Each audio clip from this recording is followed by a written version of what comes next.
ही चमत्कारिक भेट होती.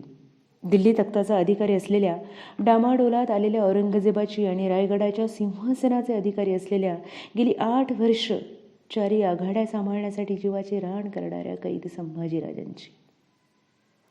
तुळापूरच्या वडूबुद्रुकच्या इंद्रायणी भीमाच्या संगमी माळ राणावर पुरातळ गर्दीने दाटला असून तरीही चिडीचाप बसताना शहेनशाह जखडबंद कैद्यांच्या रोखाने निघाला. चांगले 10 हातांचे सुरक्षित अंतर ठेवून हत्यारबंद पहाऱ्यातला औरंगजेब, वजीर असद खान, रुहुल्ला खान, मुकर्रब खान, इखलास खान यांच्या घेरात. खामाला जखडबंद ताट गर्दणीच्या कैदी संभाजीराजांसमोर खडा ठाकला. जखडबंद राजांना पायांपासून न्याहाळत काळजात प्रचंड खळबळ माजलेली त्याची शाही नजर राजांच्या डोळ्यांवर येऊन खिळली. घालमेल घालमेल झालेली नुसती त्याची. काळजाचा देठच हल्ला गेल्याचे आज पहिल्यानेच त्याला जाणून गेले. इतने हुए बच्चे पैदा हमारे, तैमूर का ये खानदान, एक भी नापकार की आंखें क्यों नहीं देखी हमने ऐसी, आफताब से रिश्ता बताने वाली. एकदा रुहुल्ला आणि असदकडे बघत खुद्द औरंगनेच राजांना जाब केला. बताओ, कहाँ है तुम्हारा लूट मार का खजाना? कौन कौन थे गद्दार, बगावत खोर, फितूर, तुम्हें हमारा नमक खाकर. पायीच्या मोजड्यांकडे बघावे एवढ्या नफरतीने आणि फक्त नफरतीनेच आपले सूर्यपेठ डोळे औरंगजेबाच्या डोळ्यात रोखून राजे एकटक नुसतेच त्याच्याकडे तिरस्कारानं बघत राहिले. ती नजर नव्हतीच. बघणाऱ्याचे काळीजच पोखरून टाकील अशी, कुणालाही जाणवावी अशी डोंगर टोकावर बसलेल्या गरुड पक्षाची तीक्ष्ण चोचच होती ती. ती नजर आणि पापण्यांचा काठ फोडून टाकत उतू जाणारी नफरतच.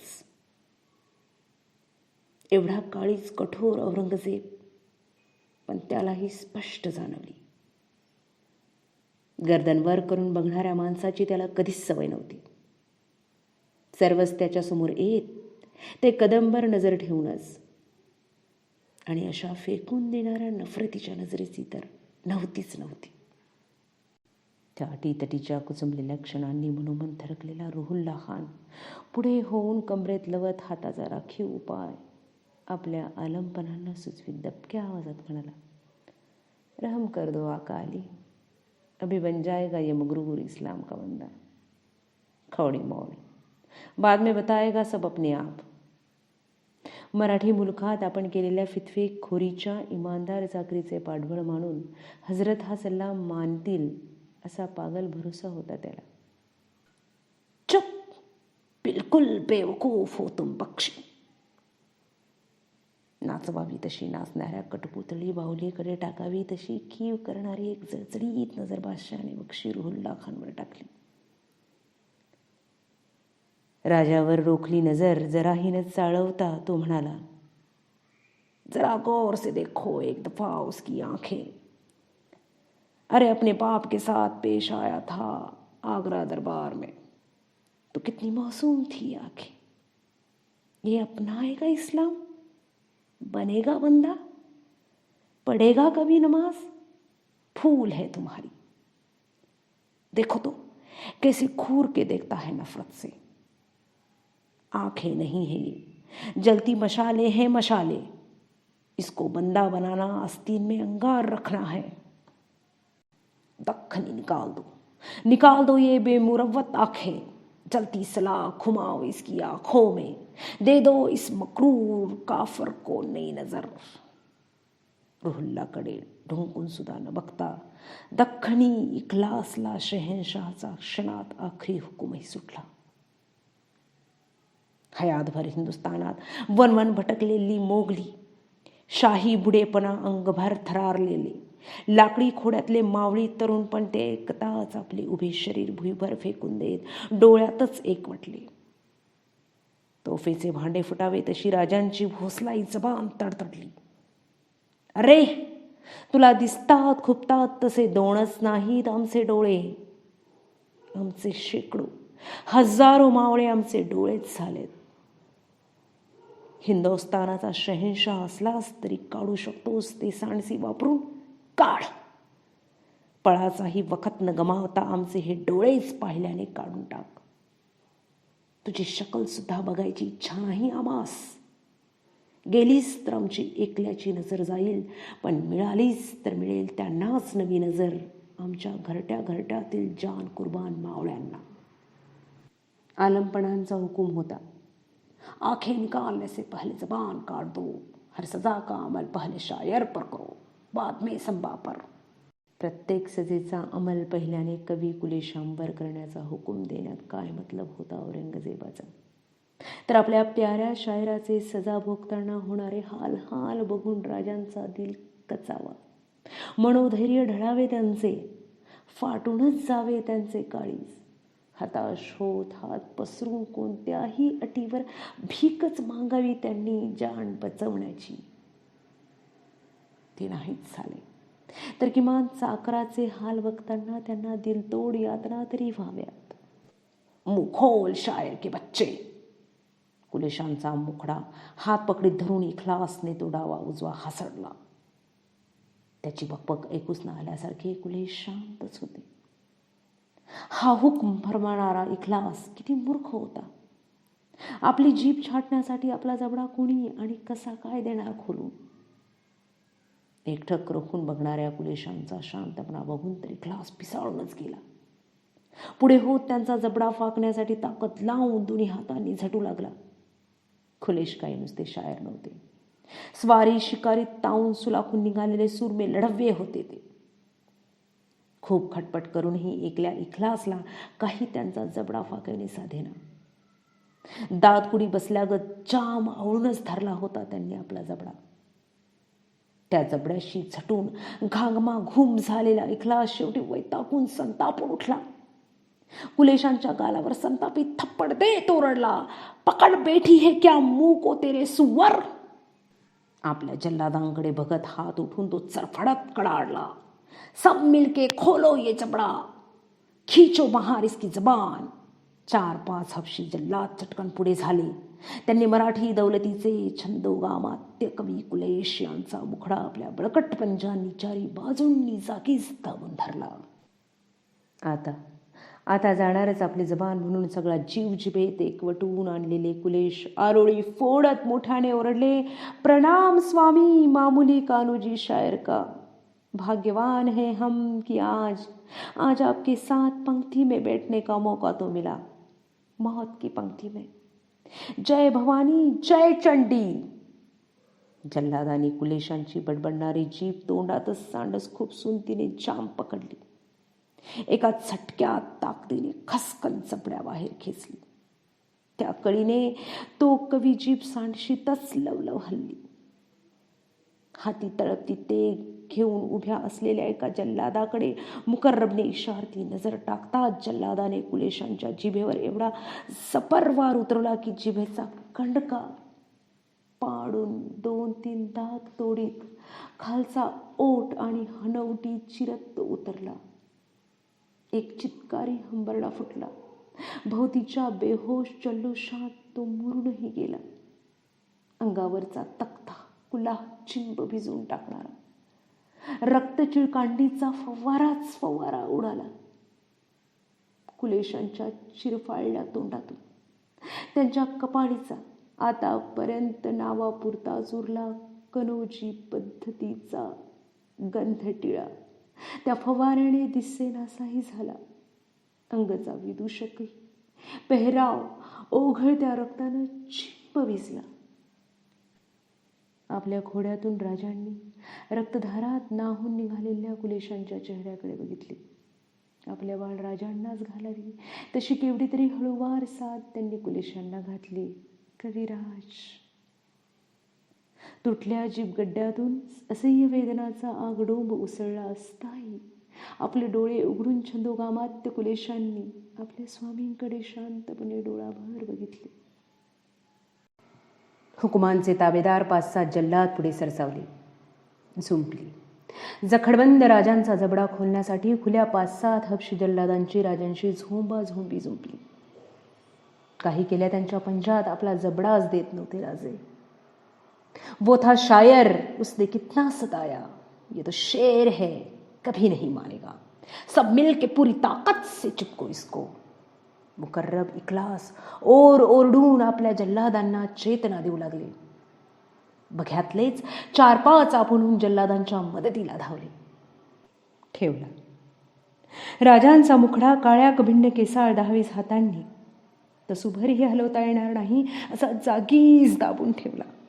काळ्याशार नांगीदार विंचवांनी शिवपिंड पुरती झाकाळली. राजांचा जबडा कानशिलाजवळ दोन्ही बाजूंनी एवढ्या जोरात दाबला की तिथल्या जोड हाडांच्या अनावर कळी चमके. रायगडाच्या महाद्वाराचे दोन्ही दरवाजे खुलावेत तसा भोसलाई जबडा आपोआप खुलला. ज्या ओठांआड जगदीश्वराचे तीर्थ आणि जिजाऊ, धाराऊ, येसुबाई, पुतळाबाई यांच्या हातून पडलेल्या दह्याच्या कवड्या गेल्या होत्या, त्याच ओठांआड जल्लाद हापशांनी लोखंडी सांडस ताकदीने खुपसली. आनंदाच्या आणि दुःखाच्या दोन्ही क्षणी कुलदेवतेचे स्मरण करणारी जगदंब जगदंब अशी नादी उठविणारी क्षत्रिय कुलावतंस श्रीमन महाराज, हिंदू पदपातशाह, गो ब्राह्मण प्रतिपालक संभाजीराजे यांची जीभ सांडशीप घट्ट धरण्यात आली. ला इलाह अशी बग्या हशमांच्या पाटकण्यात सुरसुरी उठवणारी गर्जना फोडून विस्फारता येतील तेवढे हापशी डोळे विस्फारून हत्यारी जल्लादाने हाताच्या तेगीच्या ताकदभर वार सांडशीत पकडलेल्या बाहेर खेचलेल्या राजांच्या अंजिरी जिभेवर उतरवला. रक्ताची फवारती कारंजीच उडाली. धिन धिन कानठळ्या बसविणारा बघ्यांच्या कल्लोळी कालव्यांच्या आरोळ्यांचा पाऊस पडला. सांडशीत पकडलेल्या बेगुमान मगरूर जिभेचा वळवळता तुकडा जल्लादांनी त्यावर पचकन थुकून खाणे दो कुत्तो को म्हणत सांडशीसह वडुबुद्रुकच्या तापल्या धुळीत फेकून दिला. ज्या देहावर अभिषेक समयी देशभरच्या पवित्र नद्यांच्या जलाचा वर्षाव मंत्र घोषात झाला होता, त्याच देहावर त्यांच्याच रक्ताच्या चिळकांड्या उतरल्या. वेदनांचा एवढा आगडोंब उठला त्यांच्या जीभ गड्ड्यातून, पण बेभान होत एक साधा हुंकार सुद्धा फुटला नाही त्यांच्या ओठांबाहेर. ओठ दातांखाली घट्ट दाबून गच्च मिटल्या डोळ्यांनी आवरता येत नव्हते, म्हणूनच त्यांनी जीभ गड्ड्यातले ओघळते रक्त ओघळू दिले. काही वेळाने शांतपणे डोळे उघडले. समोरच्या धुळीत आपलीच पडलेली वळवळची बघताना मात्र काळीच गलबलून उठले त्यांचे, फक्त एकाच विचाराने. आजवर कधीच नाही पडला भुईवर या जिभेतून बाहेर पडलेला आमचा साधील शब्द सुद्धा, पण आज ती जीभच पडली आहे भुईवर. शांत होण्यापूर्वी बळबळून ती आम्हासच म्हणते आहे, धनी द्या एखादा साजेसा हुकूम, या क्षणीही पाळीन तो. त्या विचाराने तर राजे देहातीत होऊन आपल्या जिभेकडे एकटक बघताना पुरते हेलावले. खळबळ खळबळ माजली त्यांच्या काळजाच्या खोलवटात. राजे आणि कुलेश रक्तमाखल्या तोंडांनी एकमेकांकडे बघत होते. आता ते 2 जीव नव्हतेच, मावळ बोलीतल्या एकाच राजकाव्याचे 2 दिसले तरी एकाच मतलबाचे अर्थपूर्ण सर्ग झाले होते. छत्रपती आणि छंदोगामात्य ही 2 वाटणारी त्यांची रूपे त्यांच्या जीभ गड्ड्यातून अंगभर ओघळून एकमेकात मिळून मिसळून गेलेल्या रक्त ओघांनी त्यांच्या पायतळी एकरूप केली होती. अंगच्या वाहिल्या रक्ताने लालेलाल मनोमन एकरूप असताच आबासाहेबांचा प्यारा कविभूषण हे बघायला आता तर रचूनही टाकला असता त्याने शिवराज भूषण सारखा काव्यग्रंथ, कविराज भूषण असा. सजेचा पहिला हप्ता संपला होता. तुटल्या जिभांच्या गड्ड्यातून दोन्ही कैद्यांना मरणप्राय यातना होत होत्या. त्या यातनांची नव्हती एवढी खंत दोघांनाही एकाच गोष्टीची वाटत असावी. बागलांपासून तंजावरपर्यंत पसरलेल्या मराठी दौलतीच्या बाबीने यापुढे औरंग कुठल्या चालीने जाईल. पण या तर्काने मनात उठणारे विचार त्यांना एकमेकांशी बोलण्याचे साधनच आता उरले नव्हते. कुलेशांना राजांना मनसुब्याचे म्हणून म्हणायचे होते, इससे ज्यादा जलकोट उठाने चाहिए, फिरंगी मुघल मिलने से पहले हो सकता है स्वामी पर हथियार उठाने वाले शिरके औरंग की ही मद लेकर खुद महारानी को भी नहीं देंगे चैन की नींद. पण काहीच न बोलता आल्याने नरड्याची नुसती घाटीच हलत राहिली त्यांच्या. व्याकुळ व्याकुळ झाले होते त्यांचे डोळे, फक्त त्याच कुचंबणीने. राजांचे मन तर पिंजऱ्यात कोंडलेल्या गरुड पक्षासारखे नरड्याच्या घाटीला धडकाच धडका देऊ लागले. त्यांनाही कुलेशांना सांगायचे होते, हंबीरराव, मल्लोजी बाबा तर जीवांचे सोने करून गेलेच. खंक काका तर वयाने झाले. आमच्या चौतर्फा दौडणाऱ्या फौजफळ्यांना जाणता निवाडा देणारे आता सरलष्कर कोण? आमचे रूपाजी, मानाजी, विठोजी की संताजी धनाजी? केवढी गफलत होईल आमच्या श्री सखींनी आमच्या ठाई बाळराजांनाच मानून चालवली तर. औरंगच्या रेट्याला जाब देईल असे निघतील धडाडीचे आमचे रामराजे.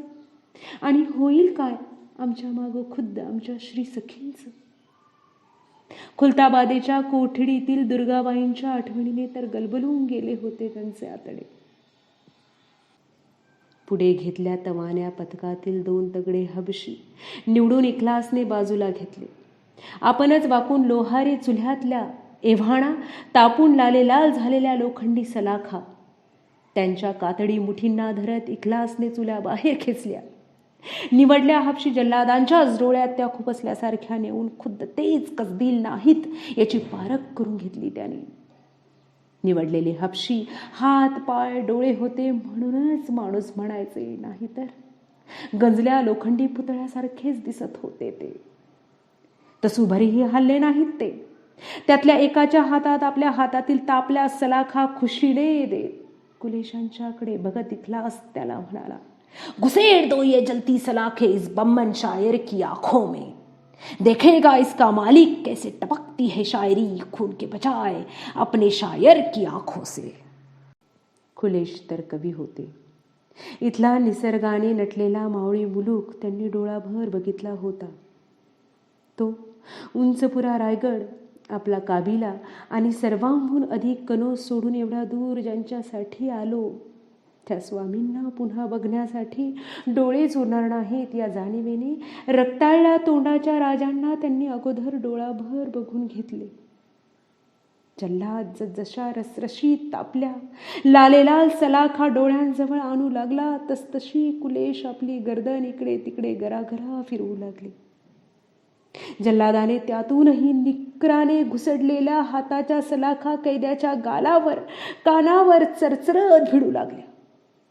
तो जल्लाद चिडून ओरडला, देखते क्या हो बेवकूफ, चकड़ दो इसकी गर्दन का हिलता पत्ता. तसे धक्का बसलेले हबशी लगबगीने पुढे झाले आणि त्यांनी कुलेशांचा मुखडा जागीच पकडून ठेवला. त्यांना धक्का अशासाठी बसला होता की तक्ता कुलाहातल्या जखडबंद कैद्याचे डोळे काढणाऱ्या त्या सराईत साथीदाराला आजवर अशी कुणाच्याच मदतीची गरज कधीही पडली नव्हती. चर चर सुताराने शिसवी फाकांना भुके पाडण्यासाठी हातचे किकरे फिरवावे तशा आपलेच डोळे विस्फारलेल्या जल्लादाने हातच्या लालेला लोखंडी तप्त सलाखा कवी कुलेशांच्या डोळ्यात खुपसून चराचर फिरविल्या. जळल्या बुबडांचा मासाचा उग्रट वास चारीकडे पसरला. कुलेश कुडीभर धडपडले. जीभ गमावल्या त्यांच्या कंठातून कसनुसाच आवाज फुटला. नाकात घुसल्या उग्र जळकट मासाच्या वासाने आणि कानात शिरल्या त्यांच्या आवाजाने राजे गैरसमजात गेले. त्यांना वाटले मरणाच्या भयाने छांदोगामत ते चरपडून तळमळतायत. अनावर झाल्याने खुद्द त्यांच्याच कंठातून तसेच कसनुसे शब्द सुटले. त्यांना कुलेशांना निर्धाराने म्हणायचे होते, दौलतीचे छांदोगामत असे केव्हापासून लागले मरणाला भ्यायला. खरे तर कुलेशांना म्हणायचे होते, राजन हो तुम सांचे, खूप लढे तुम जंग. जरी एकजीव झाले होते ते अंतरंगाने, तरी असा गैरमेळ पडला होता त्यांच्या विचारांचा गमावल्या जबानीमुळे. आता तर भोवतीचे बघे खुशीने पिसाळल्या गट टाळ्याच टाळ्या पिटत ओरडू लागले, बहुत खूब, अल्लाह मेहरबान, जल्दी करो बहादर, निकालो इसकी भी आंखों की कौड़ियां. सजेचा अंमल करणारा जल्लाद आता हातच्या जळकट रक्ताने काळपटलेल्या तरीही तप्त सलाकाहून अंगभर पेटून उठला होता. वापरून नाकाम झालेशा वाटल्याने बेकार हो गई सलाखे ये म्हणत तिरस्काराने त्याने हाताच्या सलाका थेट जीभ डोळे काढलेल्या कुलेशांच्या अनवाणी पायांवर मुद्दाम फेकल्या. मागे वळून दुसऱ्या चुल्ह्यातल्या तावणी खात पडलेल्या नव्या सलाखांची लाले लाल जोडी त्याने खसकर उचलली. लाल डोळे तिच्यावर गरगर फिरवीत बघ्यांना तिची लाली दिसावी म्हणून हात उंचावून ती ला इलाह म्हणत नाचवली. त्याने ओरडण्यापूर्वीच त्याच्या 4-5 मदतगारांनी रायगडाधीप मराठी दौलतीच्या शिवपुत्र छत्रपती संभाजीराजांची गर्दन जल्लादाच्या सोयीसाठी चारीकडे जखडून केव्हा जाम करून टाकली होती. क्षणानंतर जळून होत्याचे नव्हते होणारे राजांचे डोळे अपार शांत स्थिर होते. ते डोळे नव्हतेच, 2 तेज गोलच होते. ते ह्यातीत कधी नव्हते एवढे चमत्कारिक तेज उतरले होते त्यात.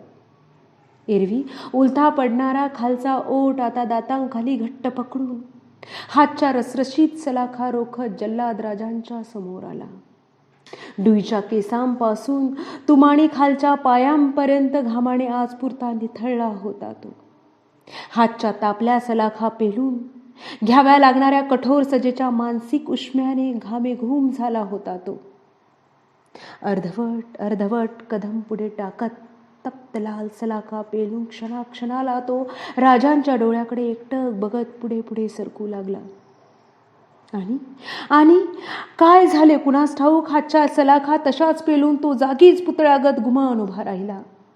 अपार तेज उतू जाणाऱ्या राजांच्या निर्भय तेजवंत पुष्करी डोळ्यांकडे बघताना त्याचे त्यालाच मनोमन जाणवले, कितनी जला दी आंखें सलाखों से जिंदगी भर, मगर कभी देखी तक नहीं ऐसी आंखें. नहीं ये आंखें जलाने के लायक नहीं, जताने के लायक है. एवढा पत्थर दिल तो जल्लाद, पण तोही स्वतःशीच चरकून राजांकडे बघत मान डोलावून 2 कदम मागे हटला आणि खुद्द त्याच्याच पाठीत एक सनसनीत तमाचा पडला. भिजल्या पाठीवरून घामाचे तुषार उडाले. कानात इखलासाचे करडे जरबी शब्द घुसले. नमक हराम रुक क्यों गए, निकाल दो ये आंखें. ताबेदार जल्लाद त्या काळी सरसा स्वतःच्या काळजातला माणूस पाय तळाशी टाकत पुन्हा पुढे सरसावला. राजांच्या डोळ्यांच्या बाहुल्यांजवळ हाताच्या धगधगीत लाल सलाखा नेताच त्याने कराव्या लागणाऱ्या कठोर ताबेदारीच्या दडपणामुळे आपलेच डोळे कपकन मिटून घेतले. त्या क्षणभरातच शंभू नेत्रांसमोर अष्टभुजांची कुलदेवी तुळजाभवानीच चमत्कारिक रूपात तरळून गेली. तिचा मुखडा होता थोरल्या औंसारखा. डुईवर मुकुटाऐवजी आबासाहेबांच्या राजटोपागत टोप होता. 8ही हातांच्या जागी दिसत होत्या कबिल्यातल्या आकृती. सती गेल्या मासाहेब, श्री सखी आणि होय रामराजांच्या मासाहेब सुद्धा. त्या हातांच्या एक बोटात बालपणी मोठेपणी बघितलेले प्रतापराव, मालुसरे काका, मुरारबाजी, कोंडाजी, कृष्णाजी कंक, हंबीरराव, मल्लोजी बाबा असे कैक मुखडे दिसून गेले. कानात कुठंतरी नांद्या किलकाऱ्या घुमून गेल्या. जय जय रघुवीर समर्थ, उद ग अंबे उद, हर हर महादेव, या गोंधळासी माये अंबे लवकर यावे. चर हाताच्या तप्त सलाखा समोरच्या कैद्यांच्या डोळ्यात खुपसून सवयीप्रमाणे त्याच जागी गरगर फिरून सलाखा तशाच डोळ्यात ठेवून मिटल्या डोळ्याच्या जल्लादाने थकावटीने आपलेच गुडघे भुईवर टेकले. बघ्यांनी बेभान होत हैदोसी गिल्ला घातला. धिन धिन. छोड़ दो अब इसे, जाएगा ये औरंगाबाद बरहानपुर तक. याही स्थितीत राजांना एका गोष्टीची खंत जरूर वाटत होती.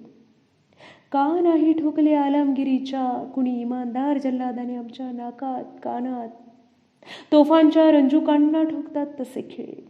म्हणजे आलाच नसता आमच्या आणि कवी कुलेशांच्या जळक्या मासाचा एकमेकात मिसळलेला वास आम्हास, आणि कानावर पडलाही नसता बुजगावण्यांचा हा आनंदाने उकळणारा खिजवता कल्लोळ. आता राजे आणि कुलेश यांचे चेहरे एवढे भयान दिसत होते की औरंगजेबच्या पोरुमरीच्या एखाद्या नातवंडाने त्यांना तसे बघितलेच असते तर दातखिळीच बसली असती त्यांची. डुईवर उंच लाकडी टोप्या, गळ्या हातांना जखडणारे तख्ताकुला, अंगावर ढगळ विदुषकी, रक्ताळलेले कपडे, कमरेला बांधलेल्या काटेरी वेली आणि जागी रक्तथेंब पडलेल्या घंटांच्या माळा, जळून गेलेल्या डोळ्यांच्या खोबणी, त्यांच्यातून उतरलेले जबानी काढल्याने ओठ आणि तोंडभर कुरळ्या दाट दाढीत मिसळलेले साकळलेले रक्त कसे दिसत होते ते. वळीव पावसाच्या महारगिरीत तडाखून निघालेल्या मूळच्या अनेक रंगात चित्तारलेल्या रेखीव देखण्या पण क्षणात ओघून फिसकटून गेलेल्या भीतीचित्रांसारखे. मावळतीच्या डोंगर कडानाड सूर्य डुबला होता. इंद्रायणी आणि भीमा यांचे एकमेकीत मिसळलेले संगम पाणी थरकत्या लाटा उठवीत वाहत होते. तळावर सांजेच्या नमाजाची समज देणाऱ्या नौबती दुडदुडू लागल्या. थोड्याच वेळात तळभर नमाजी अजानच्या ललकाऱ्या उठू लागल्या. अल्लाहू अकबर. राजे आणि कुलेश आता वेदनांसह देहाच्या पार झाले होते. राजांची तर कधी नव्हती अशी मनाशी फक्त स्वतःशीच अशी बातचीत चालली होती. अंधारून आल्याने ठाई ठाई तळभर पलोते शिलगले होते. त्याहून कितीतरी पलोते शिलगले होते शंभूराजांच्या दुनिया पार पोचलेल्या भोसलाई राजमनात. रात पहाऱ्याचे गस्ते हशम औरंगजेबाचा हुकूम असल्याने तळपती हत्यारे पेलून जागजागी फेऱ्या घेताना गस्त देत होते.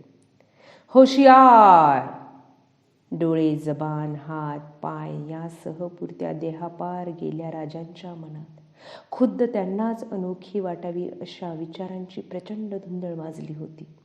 स्वतःच बघत होते ते तिराहितासारखे आपल्यालाच आठवत होते त्या बालपणापासूनच्या आतापर्यंतच्या हयातीकडे.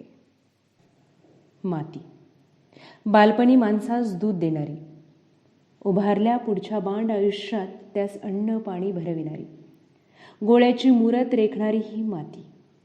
एक राजा म्हणून नव्हे, सेनापती म्हणून नव्हे, शिलेदार धारकरी म्हणून नव्हे, एक माणूस म्हणून आमचे या मातीशी नाते काय? माणसाचे मातीशी नाते असते? होय, माणसाचे मातीशीच नाते असते. तसे मातीत मरणारे कैक असतात. मातीसाठी मरणारे फार थोडे. मिळेल आम्हास ते भाग्य या क्षणाने तरी. जगदंब जगदंब घशाला कोरड पडल्याने ते स्वतःशीच मनोमन पुटपुटले. पाण्याच्या थेंबाऐवजी रक्ताचे थेंब उतरले त्यांच्या घोटल्या घशागाड. यावेळी नुकताच नमाज पढून आपल्या शाही शामियान्यात आलेल्या औरंगजेबला इखलास सजेचा शब्दभर तपशील देत होता. कधी नव्हे ते पायफेर घेताना औरंगची पावले बुढाप्यातही झपाझप पडत होती. त्याला बेचैन सैरभैर बघताना इखलास तर पुरेपूर हपकून गेला होता. काही इत्राजी झाली हजरतांची तर, पण औरंग मात्र वेगळ्याच बेचैनीने पायफेर घेत होता. मध्येच थांबत होता. काही विचाराने शामियान्याच्या छताकडे मधूनच बघत होता. कुछ नहीं चीखा, चिल्लाया, काफर इतनी सख्त सजा लेकर भी. स्वतःलाच विचारावे तसे त्याने इखलासला विचारले. जी बिलकुल नाही द्यायचा म्हणून इखलासने लवत जवाब दिला. तो ऐकताना एकाच विचाराने हिंदुस्तानचा बादशाह हैरान झाला. इसी जगह होता हमारा बागी शहजादा अकबर, तो आती ऐसी सजा की नौबत उस पर तो. जायच्या इजाजतीच्या हुकुमाची वाट बघत इखलास तसाच ताटकळत उभा आहे याचेही त्याला भान नव्हते. दक्षिणेतून निघून आग्र्याला आपल्या बापाला कैद केल्यापासून राजस्थान, बंगाल, विजापूर, गोवळकोंडा आणि मराठी मुलूक तुडवीत वणवण भटकलेली आपली हयात त्याला सताड उघड्या डोळ्यांसमोर सरकताना दिसू लागली. हमारी एक भी औलाद होती संभा जैसी तो डालते हम इतने बड़े सल्तनत का बोझ भरोसे से उसके कंधे पर और गुजारते बुढ़ापे की ये जिंदगी तसल्ली से पैगंबर की खिदमत में. एवढा जवळ जवळ पुरा हिंदुस्तान हुकूमतीखाली येऊन सुद्धा काहीतरी नेमकेच गमावल्याच्या काळजी तोड बेचैनीने तो स्वतःच हरवल्यागत झाला. एकला समोर उभाच असलेला बघताच तो केवढ्याने तरी ओरडला, जाओ. तळावर कुठेतरी कोंबड्याने बाग दिली. पाठोपाठ बागा मागून बागा सुरू झाल्या आणि आता राजे कुलेशांना फक्त या कोंबड्यांच्या बागांनी पहाट झाल्याचे, उन्हाच्या चटक्यांनी दिवस चढल्याचे आणि नमाजी समजेसाठी अजानबरोबर झडणाऱ्या नौबतींच्या दुडदुडीमुळे केवळ अंदाजाने दिवस रात्रीचा प्रहर कळत होता. त्यांच्या आतड्यातील भूक आता अंगभराच्या वेदनांनीच शमवून टाकली होती. कसली तरी प्रचंड झरझर राजांच्या पाठकण्यातून सरसरत वर गेली. पोटात अन्नाचा कणही नव्हता तरी चेहरा रक्तबांबाळ तडतडता झाला होता. तरी आबासाहेबांच्या नुसत्या स्मरणानेच नागफण्यागत ताट झाली त्यांची गर्दन. मनोमन माथाच भिडविला. अगोदर त्यांनी आबासाहेबांच्या पावन पायांना आणि पाचाडच्या छत्र्यांच्या पायऱ्यांना आमच्या घरच्याच आणि भोवतीच्या कैक माणसांनी केली फितवेखोरी. बळ द्या आम्हास आमच्या देहाच्या अवयवांनी आणि तुमच्या मायेखाली पोचल्या मनाने तरी देऊ नये आम्हास या निर्वाणीच्या क्षणी दगा. निरुपायाने राजे देही शांत राहिले, पण मन फडफडतच राहिले. त्या फडफडीतूनच आवाज उठू लागले, प्रल्हाद पंत न्यायाधीश. एकदा गफलत झाली तरीही त्यांच्याच हाती न्यायाधीशाची सूत्रे देताना आम्ही म्हणालो होतो, मुलखात जसे डोंगरकडे तसे न्यायाधीश. आल्या वादळ वाऱ्यानं झाड झुडूप डुलली हेलावली एवढंच काय, उन्मळून पडली तर समजू शकतं. पण डोंगराकडेच पायीचा धर सोडून लटलटू लागले तर अगदी निर्वाणीचा म्हणून औरंगदौलत डुबवायला चालून येताच खुद्द न्यायाधीशानेच हात मिळवणी करावी शिरक्याईशी. त्यासाठी त्यांनाच दस्त करण्याचा आखरी हुकूम सोडावा लागला आम्हास. आणि आज तर खुद्द आमच्याच बाबीने न्यायाधीश होण्याची संधी मिळावी औरंगजेबास. शेवटी काळ आणि नियतीच असते का प्रत्येकाचा न्यायाधीश. औरंगने अन्याय नाही न्यायच दिला आहे आम्हास असे पुन्हा पुन्हा का वाटते. याहून गैर कोणताही निवाडा केला असता त्याने तर दिल्लीच्या चांदणी चौकात नेताजी पालकरांचा मोहम्मद कुली खान करणारा तो आमचे मामासाहेब बजाजी निंबाळकर यांच्यावर अफजलच्या स्वारीत गुदरला तसा प्रसंग गुदरता औरंगामुळे आमच्यावर तर औरंगने तोही विचार नक्कीच केला असणार. म्हणूनच तर त्याने रुहुल्लाच्या सवालास आमच्या सामनेच तडकावून दिले, ये नहीं पडेगा नमाज कभी.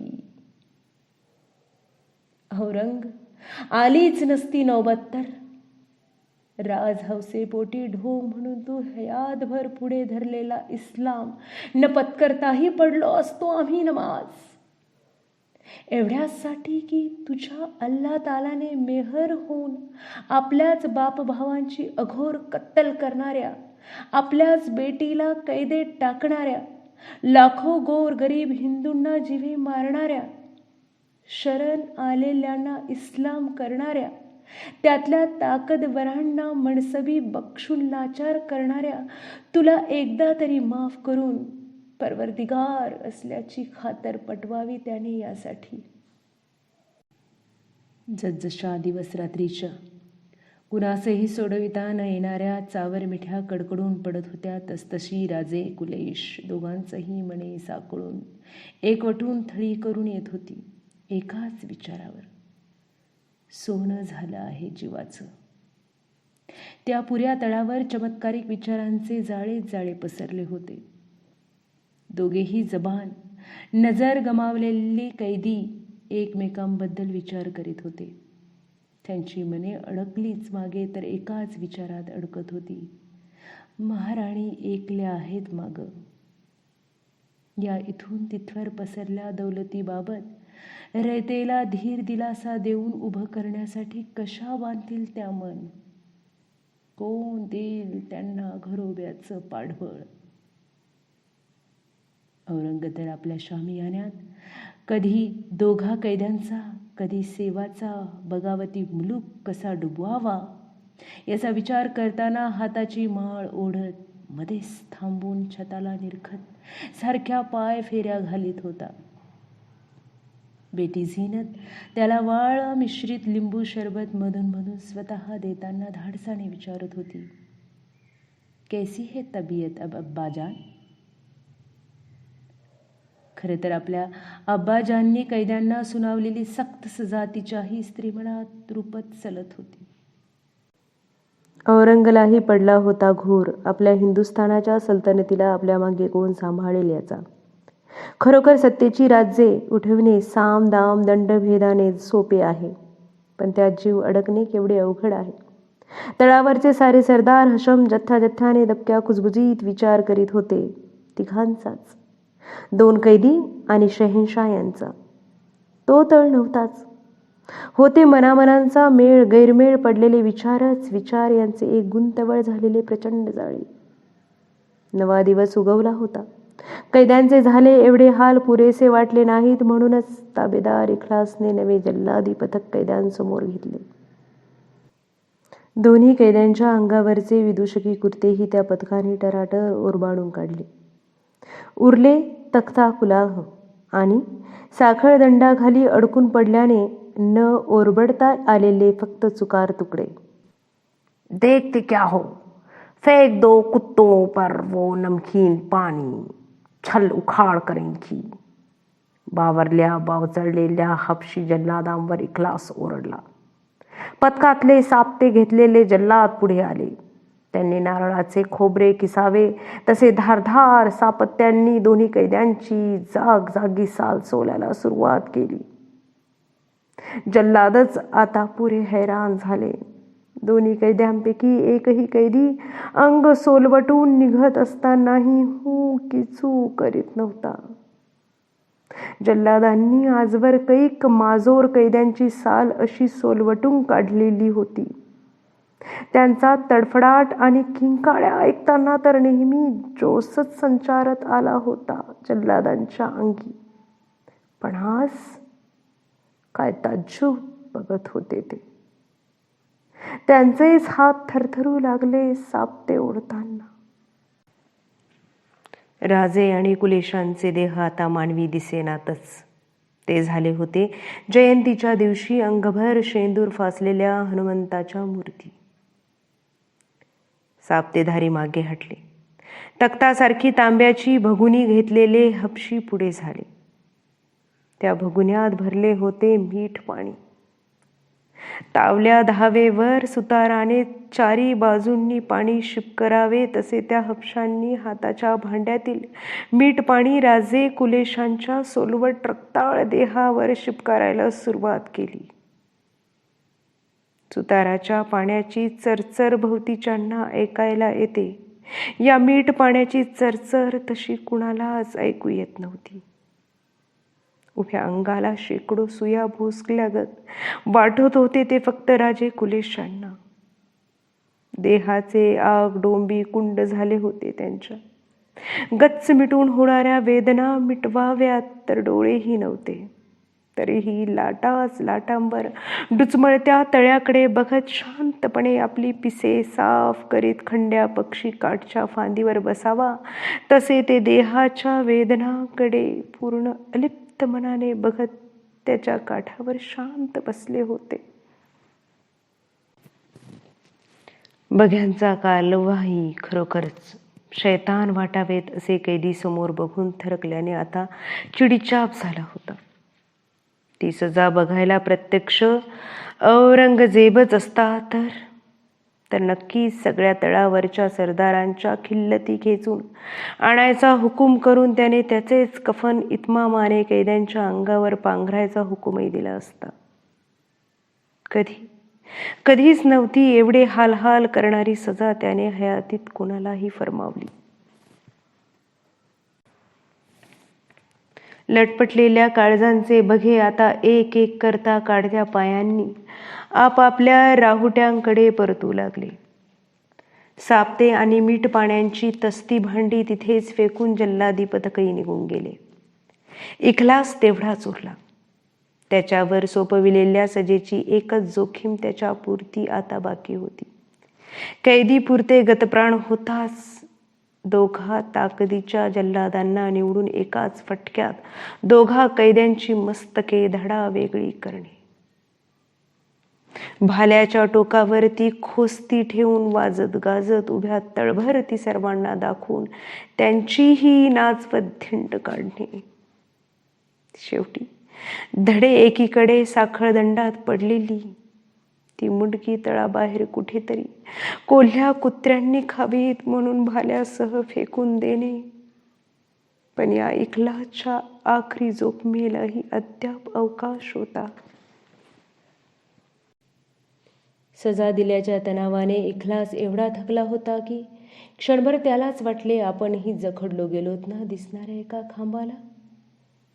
तो दोन्ही कैद्यांकडे तसाच बघत राहिला. आता फक्त त्याच्या खिदमतीचे 5-10 हशमच होते बाकी त्याच्या भोवती. काय वाटले त्याचे त्यालाच कुणास ठाऊक. संत पावले टाकीत तो राजांच्या समोर आला. भयान दिसणाऱ्या मरहट्ट्यांच्या बागी सुभेदाराला त्याने पायापासून लाकडी टोपीपर्यंत निरखले. इखलासची एरवी क्रूर मगरूर वाटणारी नजर आता विचित्र दिसू लागली. राजांच्या देहभर फिरत ती त्यांच्या छातीवरच्या भवानी माळेवर मात्र जखडबंद झाली. फक्त राजांनाच ऐकू येईल एवढे हलके तो पुटपुटला,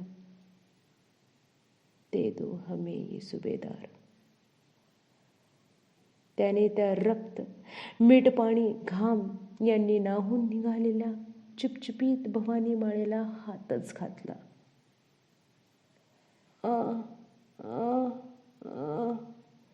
राजे मरणावरच पडलेली कुडी सगळे बळ एकवटून आता तडफडती हलवू लागली. ती हलविताना नकार दर्शवणारी गर्दन एकसारखी झटकू लागले. खांब हिंद कळू लागला. जसा पुढं गेला तसाच इखलास हाताची भवानी माळ सोडून झटक्यात मागे झाला. का पाहिजे होती त्याला ती? एवढ्या पहाडी सुरम्याची एक तरी यादगीर म्हणून जपणार होता ती इखलास. त्यासाठीच देहभर निरखून राजांची फक्त घेता येण्याजोगी माळच शिल्लक होती. नको, घेऊ नकोस ती, हा संकेत त्याला कळला होता. आपल्या खिदमती पथकांच्या हशमांवर तो कसा तरीच ओरडला, सब चले गए नजारा देखने वाले, नापकार लौंडे यहां से, तुम क्यों रुके, निकल जाओ. आणि स्वतः इखलासच आपल्या घोड्यांवर झेप घेऊन निघून गेला. आता वर निळेभोर आभाळ, पायांखाली वडू बुद्रुकाची कितीतरी पुराणी मावळ माती, न दिसणाऱ्या पण जवळच खांद्याला खांदा मिळवून संत वाहणाऱ्या इंद्रायणी आणि भीमा. त्यांच्या काठांवर जगाला एकले वाटावेत असे मराठी दौलतीचे छत्रपती संभाजीराजे आणि छंदोगामात्य कवी कुलेश राहिले. आता राजांचा स्वतःच्या मनाशी चाललेला वादही थांबला. सुरूच झाला फक्त जीवाचा शिवाशी चाललेला आखरीचा शांत संथ जापसाल. वडूची मावळी सांज आता उतरली. पण दोन्ही कैद्यांना एवढी सुद्धा कल्पना नव्हती की आता सांज आहे, सकाळ की दुपार. आता त्या दोघांनाही पुरते कळून चुकले की हयातीच्या दौडीचा शेवटचा मुक्कामी तळ जवळ येत चालला आहे. मांडाखालचे हात, पाय, डोळे, जबान यांचे जनावर पार फेसाळले, थकदिल झाले. त्याला टाच मारावी असे सुद्धा नाही वाटत आता. दिवसभर आभाळाची दौड करून थकावटीला आलेली मावळ किरडी मायेने जवळ घेत त्यांच्या थकल्या पाठवणांवरून आपल्या असंख्य लाटांचे हात फिरवीत शांत संत वाहतच होत्या फक्त इंद्रायणी आणि भीमा. राजे आणि कुलेश यांचे डोळे जबान काढल्यापासूनचा 12वा दिवस उगवला. हाल हाल झालेले छंदोगामात्य कुलेश मध्यरात्रीच किंवा तरी गतप्राण झाले होते. मरण्यापूर्वी त्यांनी प्रणाम स्वामी म्हणण्यासाठी केवढ्या तरी मोठ्याने आ आ केला होता. त्या चमत्कारिक आवाजाने कैद्यांभोवती गस्त देत फिरणारे पेंगुळलेले गस्तेही दचकले होते. आ आ करत राजांनी कुलेशांना प्रतिसाद दिला. छंदोगामात्य आता छत्रपतींना प्रतिसाद देऊ शकत नव्हते. काय झाले असावे हे राजांनी मनोमन ताडले. कवी कुलेशांच्या जिंदगीचा छंद परमात्म्याच्या महाकाव्याला जाऊन मिळाला होता. त्यात एकरूप झाला होता. 12वा दिवस राजांना कल्पना सुद्धा नव्हती की असेच रायगडी मंचकावर पडलेले रुग्ण आबासाहेब 12व्या दिवशीच अनंतात लय पावले होते. त्या दिवशी पायांच्या नखापासून डुईच्या केसावळीपर्यंत एक एक अवयव गार पडत होता त्यांचा. आज असे काय होते आहे? आमचा पायांच्या नखापासून डुईच्या केसावळीपर्यंत गेल्या 10-12 दिवसात नव्हता असा अवयव का पेटून उठतो आहे? आता या क्षणी राजांना सभोवार मांडल्या भव्यच भव्य गोंधळातले आपल्या जीवज्योतीचे नेमके रसरशीत स्पष्ट मानकरी स्थानच दिसू लागले. इथून तिथवर पसरलेल्या रंगावल्या नाद भरल्या आभाळाने तेजाळ सूर्यगोळ्याला केवढ्या तरी भरल्या डोळ्यांनी नुसते निरखावे तसे शंभूराजांचे डोळे हरवलेल्या देहाचेच सारे अवयव त्या जीवज्योतीला भरून पावल्या डोळ्यांच्या भावनेने बघू लागले. कानातले चौकडे काढून टाकावे तसे त्या पोताने पाजळते होतानाच त्रिगुण काढून केव्हाच दूर फेकले होते. पोताला आता काही दिसेना. दिसू लागला फक्त इंद्रायणी आणि भीमेचा एकजीव झालेला पावन संगम. याच इंद्रायणीच्या काठी ज्ञानोबांनी आपल्या वारकऱ्यांना मराठमोळी गीता सांगितली. ज्ञानेश्वरी तुकोबांनी आपली गाथा रचली.